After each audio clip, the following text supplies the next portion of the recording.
L'obstacle le plus courant à une prière efficace est la présence de péchés non confessés dans le cœur de celui qui prie. Notre Dieu est saint. Il y a une barrière entre lui et nous.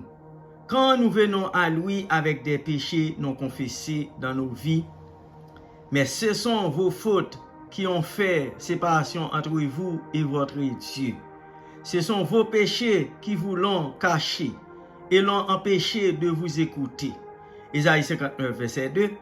David savait par l'expérience que Dieu est loin de ceux qui cherchent à cacher leur péché. Si j'avais eu l'injustice en vue dans mon cœur, le Seigneur ne m'aurait pas exaucé. Psaume 66, verset 18. La Bible mentionne plusieurs péchés qui font obstacle à une prière efficace.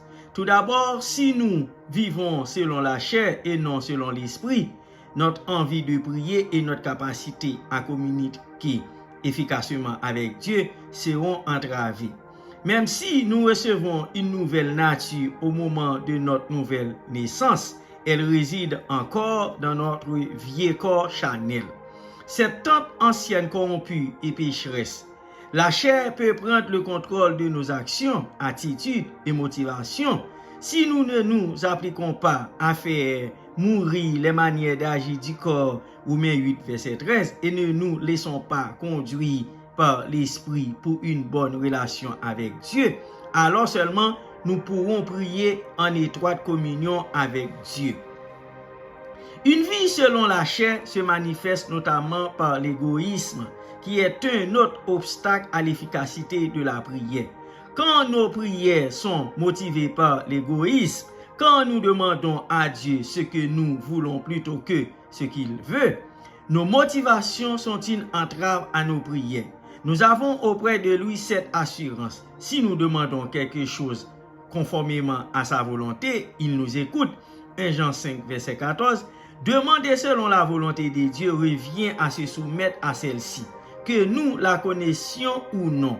Comme en toute chose, Jésus doit être notre modèle dans la prière. Il a toujours prié selon la volonté de son Père. Toutefois que ce ne soit pas ma volonté qui se fasse, mais la tienne. Luc 22, verset 42. Les prières égoïstes sont celles qui visent à satisfaire nos désirs égoïstes. Nous ne devons pas nous attendre à ce que Dieu exauce de telles prières. Quand vous demandez, vous ne recevez pas parce que vous demandez mal dans le but de satisfaire vos passions. Jacques 4, verset 3. Vivre selon nos désirs égoïstes et charnels en